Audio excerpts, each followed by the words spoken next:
Main problem ఏమవుతుందంటే ఇప్పుడు US కానీ కెనడా కానీ ఇక్కడ ఎక్స్పీరియన్స్ లేకుండా ఇంజనీరింగ్ కాగానే అక్కడికి వెళ్ళిపోతారు. వెళ్ళిపోయిన తర్వాత అక్కడ మాస్టర్స్ ఫినిష్ చేస్తారు. మాస్టర్ ఫినిష్ చేసిన తర్వాత కంపెనీకి అప్లై చేస్తే వాడు హైర్ చేయడు. దానికి ఏం చేస్తారంటే కన్సల్టింగ్ కంపెనీస్ ఉంటాయి, అవి ఉంటాయి, ఫేక్ ఎక్స్పీరియన్స్ పెట్టి అప్లై చేస్తున్నారు. అవి ఇమిగ్రేషన్లో ఏం చేస్తారు, నీ లింక్డ్ఇన్లో చూస్తే నువ్వు మొన్ననే చదువుకున్నావు, నీకు 8 సంవత్సరాల ఎక్స్పీరియన్స్ ఎట్లా వచ్చింది నీకు అని చెప్పి వాపస్ పంపించేస్తారు. అయితే ఈ పిల్లలకి ఏంటంటే ఇవన్నీ తెలియదు.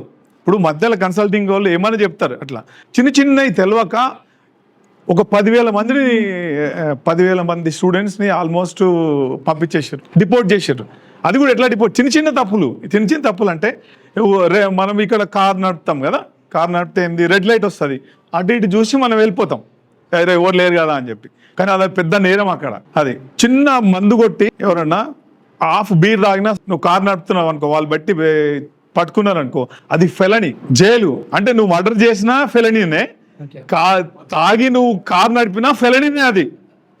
అయితే అట్లా లిస్ట్ అంతా తీసి గవర్నమెంట్ ఏం చేసిందంటే ఆ స్టూడెంట్స్కి లెటర్ పంపించేసింది, 15 రోజులలో కంట్రీ వదిలేసి వెళ్ళిపోమని చెప్పి.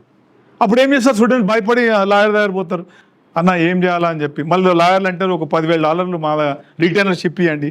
ఇవన్నీ అవసరమా? ఇప్పుడు అదే స్టూడెంట్స్కి పోయే ముందు తెలిసిందనుకో, అరే నేను చిన్న గ్లాస్ మందు 0.5 ఉన్నా కానీ దాన్ని పట్టేస్తారని చెప్పి, లేకుంటే రెడ్ లైట్ క్రాస్ కావద్దని చెప్పి, లేకుంటే ఇట్లా చిన్నవి. మళ్ళీ క్రాస్ వాక్ కావద్దు. క్రాస్ వాక్ అంటే మనం రోడ్డు మీద నడుస్తాం కదా, ఇప్పుడు అక్కడ సింబల్ వేస్తారు, ఆ సింబల్ నాకంటే ముందు వెళ్ళిపోతారు, దాన్ని కూడా పట్టుకొని టికెట్ ఇస్తారు. దుబాయ్లో 400 ఇది ఇస్తారు, దిరమ్స్ ఇస్తారు.